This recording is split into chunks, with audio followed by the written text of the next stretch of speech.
안녕하세요. 음식 하나에 도시의 이야기가 담겨 있다면 어떨까요? 오늘은 그런 특별한 맛, 워싱턴 DC의 상징과 같은 만보 소스 속으로 아주 깊이, 네, 정말 깊이 한번 들어가 보려 합니다. 네, 안녕하세요. 만보 소스. 정말 이야기할 거리가 많은 주제죠. 그렇죠. 저희가 참고한 자료는 유튜브 채널 더 슈림프 보세 영상인데요. 이걸 바탕으로 해서 이 독특한 소스가 어떠다 시작되었는지, 또 어떤 매력이 있길래 DC 사람들의 마음을 그렇게 사로잡았는지, 그 문화적 의미까지 한번 살펴보고, 마지막에는 집에서 직접 만들어 볼 수 있는 방법까지 아주 상세하게, 네, 정말 자세하게 알려드릴 예정입니다. 90분 동안 꽉 채워서요. 네, 좋습니다. 만보 소스의 모든 것을 파헤쳐보는 시간이 되겠네요. 기대됩니다. 준비되셨다면 지금 바로 시작해 볼까요? 우선 이 만보 소스, 그 시작부터가 좀 궁금해요. 워싱턴 DC에서 시작되었다고는 하는데 구체적으로 어떤 배경이 있는 건가요? 뭐랄까, 만보 칠리 소스라고도 부른다던데 이름부터 좀 흥미롭잖아요. 네, 맞아요. 만보 소스 혹은 만보 칠리 소스. 이름에서부터 뭔가 좀 활기차고 열정적인 느낌이 들죠. 그 뿌리는 대략 20세기 후반으로 거슬러 올라갑니다. 당시 워싱턴 DC 지역에 아주 많았던 캐리아웃 식당들. 그러니까 주로 음식을 포장해서 가져가는 그런 식당들이요. 아, 테이크아웃 전문점이군요. 네, 그렇죠. 그런 분주한 식당들 주방에서 자연스럽게 탄생한 것으로 알려져 있어요. 당시 사회 분위기나 생활 패턴을 생각해보면 사람들이 좀 빠르고 간편하게 식사를 해결하려는 수요가 많았을 테고 그런 환경 속에서 탄생한 거죠. 그렇군요. 뭔가 거창한 레스토랑이 아니라 우리 주변에서 흔히 볼 수 있는 그런 동네 식당 같은 곳에서 시작됐다는 거네요. 있습니다. 시카고의 한 바비큐 식당에서 유래했다는 주장도 있고 DC의 특정 식당의 원조라고 주장하기도 하고요. 마치 그 지역의 전설처럼 여러 이야기가 전해 내려오는 거죠. 아, 원조 논쟁 같은 것도 좀 있나 보네요. 흥미로운데요? 네, 약간 그런 면이 있죠. 하지만 여기서 더 중요한 사실은 누가 처음 만들었던 간에 이 소스가 일단 등장하고 나서 정말 순식간에 DC 지역 주민들의 입맛을 사로잡았다는 거예요. 그리고 단순한 소스를 넘어서 지역을 대표하는 하나의 아이콘, 하나의 명물로 아주 빠르게 자리를 잡았다는 점입니다. 와, 순식간에요. 네, 그러니까 어떤 유명 셰프가 계획적으로 만들어서 홍보한 그런 게 아니라 정말 그 지역 사람들의 일상 속에서 자연스럽게 태어나고 또 사랑받으면서 발전해온 그야말로 민중의 소스, 커뮤니티의 소스라고 할 수 있는 거죠. 그 탄생 배경 자체가 DC 로컬 음식 문화의 한 단면을 보여주는 것 같아요. 포장 전문 식당 주방에서 지역 주민들의 일상과 함께 시작된 맛이라 들을수록 더 매력적인데요. 그런 소박한 시작이 오히려 더 정감 가고 왜 DC 사람들이 이 소스를 그렇게 아끼는지 조금은 알 것 같기도 해요. 뭔가 그들의 삶과 정말 밀접하게 연결된 느낌이 드네요. 맞습니다. 그런 역사와 배경이 맛에도 영향을 미치지 않았을까 싶기도 하고요. 자, 그럼 이제 가장 중요한 그 맛에 대해 좀 더 자세히 이야기 나눠볼까요? 만보라는 이름 때문에 뭔가 좀 강렬하거나 아니면 라틴 댄스처럼 화려한 맛을 상상하게 되는데 실제로는 달콤함, 새콤함, 매콤함이 다 느껴진다고 하셨잖아요. 그 조화가 구체적으로 어떤 느낌인가요? 바로 그 여러 가지 맛의 복합적인 조화, 그게 만보 소스의 핵심 매력이라고 할 수 있습니다. 기본적으로는 케찹을 베이스로 하는 경우가 많아서 거기서 오는 친숙한 달콤함이 일단 깔려 있어요. 토마토 베이스의 그 달콤함이죠. 아, 케찹 베이스군요. 그럼 일단 좀 친숙한 느낌이 있겠네요. 네, 그렇죠. 근데 거기에 식초가 들어가면서 톡 쏘는 새콤함이 더해집니다. 이 신맛이 단맛을 좀 잡아주면서 맛의 균형을 맞추는 역할을 해요. 주로 사과 식초를 많이 쓰는 것 같더라고요. 사과 식초요? 그냥 일반 식초랑 좀 다른가요? 아무래도 사과 식초가 조금 더 부드럽고 향긋한 산미를 더해주죠. 백식초는 좀 더 날카로운 신맛을 내는 경향이 있고요. 물론 레시피에 따라 백식초를 쓰는 경우도 있습니다. 아하, 그런 디테일이 또 있군요. 그럼 달콤, 새콤. 다음은 매콤함인가요? 네, 맞습니다. 여기서 이제 만부 소스의 개성이 드러나는데요. 약간의 매콤함이 추가되면서 맛이 확 살아납니다. 이 매콤함이 앞서 말한 단맛, 신맛과 어우러지면서 뭐랄까 지루할 틈이 없는 맛을 만들어내는 거죠. 어느 한 가지 맛이 지나치게 튀지 않으면서 서로 복합적으로 작용해서 상당히 중독성 있는 풍미를 자아냅니다. 한번 맛보면 계속 생각나는 그런 맛이랄까요? 단맛, 신맛, 매운맛의 삼박자. 아, 듣기만 해도 입에 침이 고이는데요. 그런데 아까 잠깐 언급하셨는데 그 매콤함의 정도가 아주 다양하다면서요? 네, 그 점이 정말 흥미로운 지점이에요. 만보 소스는 이 정도 맵기다라고 딱 잘라 말하기가 어렵습니다. 왜냐하면 그 맵기의 스펙트럼이 굉장히 넓거든요. 어떤 만보 소스는 정말 순해서 매운 걸 전혀 못 먹는 어린이나 어른들도 부담 없이 즐길 수 있는 그런 달콤함이 강조된 맛이에요. 혀깃을 살짝 간지리는 정도의 스파이스랄까요? 오, 순한 맛도 있군요. 그럼요. 반면에 어떤 만보 소스는 정말 입안이 얼어라 할 정도 아주 강렬한 매운맛을 자랑하기도 합니다. 핫소스를 많이 넣거나 아니면 매운 고춧가루나 플레이크를 첨가해서 그야말로 불맛 만보 소스를 만드는 거죠. 그래서 디시 내에서도 어떤 가게를 가느냐 혹은 어떤 브랜드 제품을 사느냐에 따라 전혀 다른 매운맛의 만보 소스를 경험할 수 있어요. 심지어 같은 가게 안에서도 마일드, 미디엄, 핫 이렇게 맵기 단계를 선택할 수 있게 해놓은 곳도 많습니다. 와, 그렇군요. 단순히 맵다 안 맵다가 아니라 그 안에서도 그렇게 세분화되어 있다니. 정말 개인의 취향을 존중하는 소스네요, 약간. 뭐랄까, 커스터마이징이 가능한 소스 같은 느낌인데요. 정확합니다. 그래서 DC 사람들은 자기만의 최애 만보 소스 혹은 단골 가게의 그 특유의 만보 소스 맛에 대한 자부심 같은 것도 가지고 있는 것 같아요. 어디 만보 소스가 진짜 최고야. 이런 식의 대화가 흔하죠. 그럴 수 있겠네요. 자기 입맛에 딱 맞는 걸 찾으면 정말 뿌듯하잖아요. 이렇게 매력적이고 다재다능한 맛이라면 어떤 음식과 만났을 때 가장 그 진가를 발휘할까요? 아까 잠깐 치킨윙이랑 감자튀김 말씀하셨는데 역시 그게 국물인가요? 네, 뭐니 해도 그들과의 조합이 가장 클래식하고 많은 사람들이 사랑하는 조합이죠. 바삭하게 잘 축여진 치킨 윙, 특히 그 플레인 프라이드 치킨 윙이 있잖아요. 거기에 만보 소스를 듬뿍 찍거나 부어서 먹으면 정말 환상적입니다. 상상만 해도. 네. 튀김의 고소하고 기름진 맛을 만보 소스의 새콤달콤함이 딱 잡아주면서 느끼함을 덜어주고 동시에 그 매콤함이 입맛을 확 돋우니까요. 질릴 틈 없이 계속 먹게 되는 마성의 조합이죠. 그리고 또 황금빛으로 잘 튀겨진 감자튀김, 케첩 대신 만보 소스에 찍어 먹으면 이건 또 다른 신세계입니다. 아, 감자튀김에 케첩 대신 만보 소스.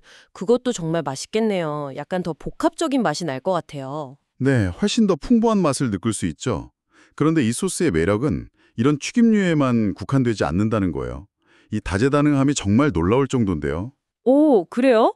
또 어떤 음식들이 있을까요? 예를 들면 새우튀김이나 오징어 튀김, 어니언링 같은 다른 종류의 튀김 요리에도 당연히 아주 잘 어울립니다. 해산물 튀김이랑도 궁합이 좋아요. 그리고 좀 의외일 수도 있는데 샌드위치나 버거에 마요네즈나 다른 소스 대신 혹은 함께 뿌려 먹어도 정말 맛있습니다. 특히 치킨 샌드위치나 풀드 포크 샌드위치 같은 거요. 샌드위치나 버거에도요? 약간 바베큐 소스 같은 느낌으로 활용될 수도 있겠네요. 비슷한 면이 있죠. 달콤, 새콤, 매콤함이 있으니까요. 하지만 바베큐 소스보다는 조금 더 가볍고 산뜻한 느낌일 수 있어요.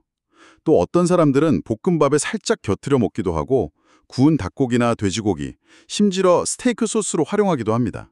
밋밋할 수 있는 음식에 아주 활기차고 생생한 맛에 포인트를 더해주고 싶을 때 언제든 꺼내 쓸 수 있는 만능 소스라고 생각하시면 이해가 쉬울 것 같아요. 와, 정말 생각보다 훨씬 더 여기저기 잘 어울리는 소스네요.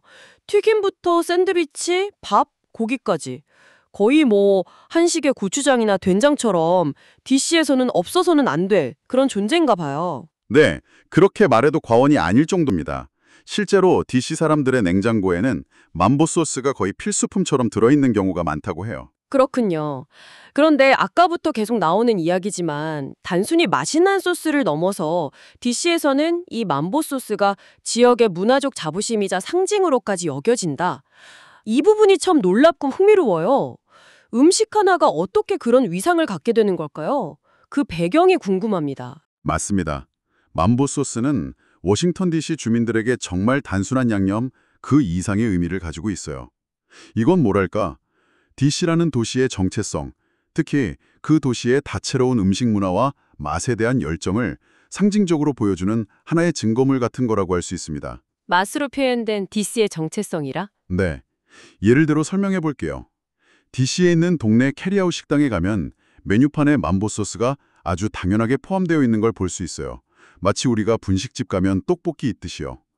그리고 음식을 주문할 때 만보 소스 좀 넉넉히 주세요 라거나 만보 소스 추가할게요 같은 말이 아주 자연스럽게 오고 갑니다. 그게 너무나 당연한 일상인 거죠. 아, 정말 생활 속에 깊숙이 자리 잡고 있네요. 그렇죠. 그리고 지역 축제나 무슨 동네 행사 같은 거 열리면 만보 소스를 활용한 음식이 꼭 빠지지 않고 등장합니다. 만보 소스 치킨윙 먹기 대회 같은 이벤트가 열리기도 하고요. 또 더 나아가서는 각 가정마다 우리 집 스타일의 만보 소스 레시피를 가지고 있거나 적어도 선호하는 특정 브랜드나 가게의 만보 소스가 있을 정도로 일상에 깊숙이 파고들어 있어요. 집집마다 레시피가 있다고요? 와, 그럼 정말 김치나 된장 같은 느낌인데요? 네, 비유하자면 그럴 수 있겠네요. 물론 그 정도의 역사적 깊이는 아니겠지만 그 지역 사람들의 삶에 미치는 영향력이나 애착의 정도는 비슷하다고 볼 수도 있을 것 같아요. 그래서 DC에서 만보 소스를 맛본다는 것은 그냥 단순히 어떤 음식을 먹는 행위를 넘어서는 경험이 되는 겁니다. 그 도시의 활기찬 문화, 역사, 그리고 그곳 사람들의 유대감 같은 것을 함께 느끼는 행위라고까지 이야기할 수 있는 거죠. 와, 정말 대단하네요. 음식 하나가 이렇게까지 한 도시의 역사와 문화, 사람들의 삶과 자부심을 담아내는 매개체가 될 수 있다니 정말 강력한 로컬 푸드의 사례라는 생각이 듭니다.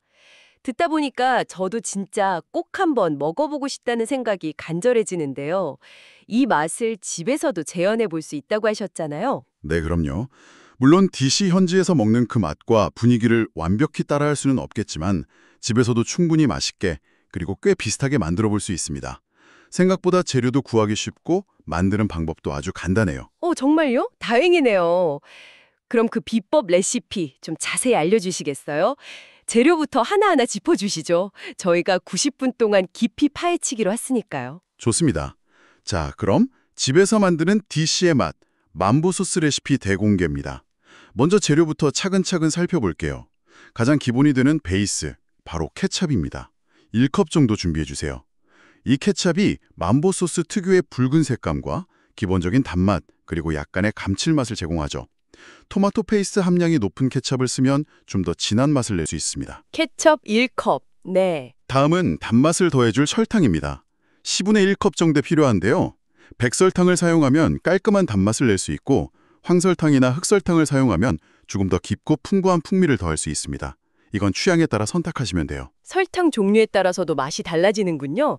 10분의 1컵. 알겠습니다. 그리고 새콤한 맛을 내는 핵심 재료, 사과 식초입니다. 4분의 1컵 넣어주세요. 아까 말씀드렸듯이 사과 식초가 부드러운 산미를 더해주는데 만약 없다면 일반 양조 식초나 백식초를 사용해도 괜찮습니다. 다만 양은 조금 조절해야 할 수도 있어요. 맛을 보면서 가감하는 게 좋겠죠. 사과 식초 4분의 1컵. 네. 소스의 농도를 맞추고 재료들이 잘 섞이도록 도와주는 물도 4분의 1컵 필요합니다. 물 4분의 1컵. 자, 이제 매콤함을 더할 차례인데요. 핫소스를 2테이블스푼 정도 넣어줍니다. 시중에서 파는 타바스코나 스리라차 같은 핫소스를 사용하시면 되는데 이 핫소스의 종류에 따라서도 만보 소스의 맛이 꽤 달라져요. 어떤 핫소스는 식초 맛이 강하고 어떤 건 마늘 향이 강하고 또 어떤 건 아주 매운맛에 집중되어 있죠. 그래서 이것도 개인의 취향에 따라 선택하고 양은 정말 과감하게 조절하셔도 좋습니다. 2테이블스푼은 그냥 기본 가이드라인이라고 생각하시고 매우면 줄이고 더 매우면 팍팍 넣으세요. 핫소스 2테이블스푼. 이건 정말 취향껏 조절해야겠네요. 저는 맵찔이라 좀 줄여야 할지도. 하하, 네, 충분히 가능합니다. 그리고 감칠맛과 색감을 더 풍부하게 해줄 간장을 1테이블스푼 넣어줍니다. 양조간장이나 진간장 다 괜찮아요. 이게 들어가면 맛의 깊이가 좀 더 살아납니다. 간장 1테이블스푼. 약간 동양적인 토치가 들어가는 느낌인데요. 네, 그렇죠. 그리고 붉은 색감을 더 선명하게 하고 약간의 단맛과 훈연향을 더해주는 파프리카 가루를 1티스푼 넣어줍니다. 훈제 파프리카 가루를 사용하면 스모키한 향을 더할 수도 있고요. 파프리카 가루 1티스푼. 색깔도 예뻐지겠네요. 네, 맞아요. 다음은 풍미를 더해줄 향신료들입니다. 마늘가루 2분의 1티스푼과 양파가루 2분의 1티스푼을 넣어주세요. 생마늘이나 생양파를 다져 넣는 것보다 가루 형태가 소스에 더 잘 어우러지고 보관성도 높여줍니다. 은은한 향과 감칠맛을 더하는 역할이죠. 마늘가루, 양파가루 각각 2분의 1티스푼. 네. 그리고 매운맛을 좀 더 직접적으로 그리고 시각적으로도 더해주는 으깬 홍고추 플레이크, 크러쉬드 레드 페퍼 플레이크를 2분의 1티스푼 넣었습니다. 이것도 핫소스처럼 개인의 취향에 따라 양을 조절하시면 돼요. 매운맛을 좋아하시면 더 넣고 아니면 생략해도 괜찮습니다. 이 플레이크가 들어가면 중간중간 씹히면서 매콤함이 터지는 재미도 있죠. 으깬 홍고추 플레이크 2분의 1티스푼. 이것도 맵기 조절 포인트군요. 그렇죠. 마지막으로 전체적인 맛의 균형을 잡아줄 소금과 후추를 약간 넣어줍니다. 이건 처음부터 많이 넣지 마시고 나중에 맛을 보면서 최종적으로 간을 맞추는 용도로 사용하시는 게 좋습니다. 케찹이나 간장에도 염분이 있으니까요. 소금, 후추 약간. 네, 재료는 다 살펴봤네요. 들어보니까 케첩, 설탕, 식초 같은 아주 기본적인 양념에다가 핫소스, 간장, 그리고 몇 가지 가루 향신료만 추가하면 되는 거군요. 이 정도면 정말 마음만 먹으면 근처 마트에서 다 구할 수 있는 재료들이네요. 접근성이 아주 좋은데요. 네, 맞습니다. 특별히 구하기 어려운 재료는 없죠. 그래서 집에서 만들어 보기에 부담이 적은 편이에요. 좋아요. 그럼 이제 이 재료들을 가지고 어떻게 맛있는 만보 소스를 만드는 건가요? 과정이 혹시 복잡하거나 시간이 오래 걸리지는 않을까 살짝 걱정이 되기도 하는데요. 하하, 전혀 걱정하실 필요 없습니다. 만드는 과정은 재료 준비보다 어쩌면 더 간단할 수도 있어요. 제가 이것도 아주 상세하게 단계별로 짚어드릴게요. 네, 부탁드립니다. 자, 첫 번째 단계입니다. 1단계, 재료 섞기. 먼저 중간 크기의 냄비를 준비하세요. 너무 작으면 끓어 넘칠 수 있으니 약간 여유 있는 크기가 좋습니다. 여기에 아까 계량해둔 케첩, 설탕, 사과식초, 물, 핫소스, 간장을 모두 넣습니다. 아직 불은 켜지 마시고요. 냄비에 액체류랑 설탕, 케첩, 간장을 먼저 넣는군요. 네. 네. 그리고 주걱이나 거품기를 이용해서 이 재료들을 중간 불에서 잘 섞어줍니다. 특히 설탕이 덩어리 지지 않고 잘 녹아서 다른 액체 재료들과 완전히 섞이는 것이 중요해요. 바닥에 눌어붙지 않도록 계속 저어주시는 게 좋습니다. 아, 설탕을 잘 녹이는 게 포인트군요. 알겠습니다. 2단계, 향신료 추가 및 섞기. 설탕이 어느 정도 녹고 재료들이 잘 섞였다 싶으면 이제 가루 재료들을 넣을 차례입니다. 파프리카 가루, 마늘 가루, 양파 가루, 그리고 으깬 홍고추 플레이크를 모두 넣고 다시 한번 골고루 저어줍니다. 이때 가루들이 뭉치지 않고 소스에 잘 풀어지도록 신경 써서 저어주세요. 덩어리가 지면 나중에 맛이 균일하지 않을 수 있거든요. 가루 재료 넣고 다시 섞어주기. 네. 뭉치지 않게 잘 저어야 됐네요. 3단계, 끓이고 조리기. 자, 이제 모든 재료가 잘 섞였으면 불을 약간 올려서 소스가 끓기 시작하도록 합니다. 가장자리부터 보글보글 끓어오르기 시작하면 바로 불을 약하게 줄여주세요. 너무 센 불에서 끓이면 소스가 튀거나 탈 수 있으니 약한 불에서 뭉근하게 끓이는 것이 중요합니다. 끓기 시작하면 약불로 줄인다. 오케이? 네, 이제부터는 인내의 시간입니다. 약불 상태에서 소스를 천천히 졸여주는데요. 시간은 대략 10분에서 15분 정도 걸립니다. 하지만 이건 어디까지나 평균적인 시간이고요. 중요한 건 원하는 농도가 될 때까지 졸이는 거예요. 중간중간 바닥에 눌어붙지 않도록 가끔씩 저어주는 것을 잊지 마시고요. 10분에서 15분 정도 졸이기, 원하는 농도는 어느 정도를 생각하면 될까요? 너무 묽지도 않고 그렇다고 너무 잼처럼 되직하지도 않은 상태가 좋아요.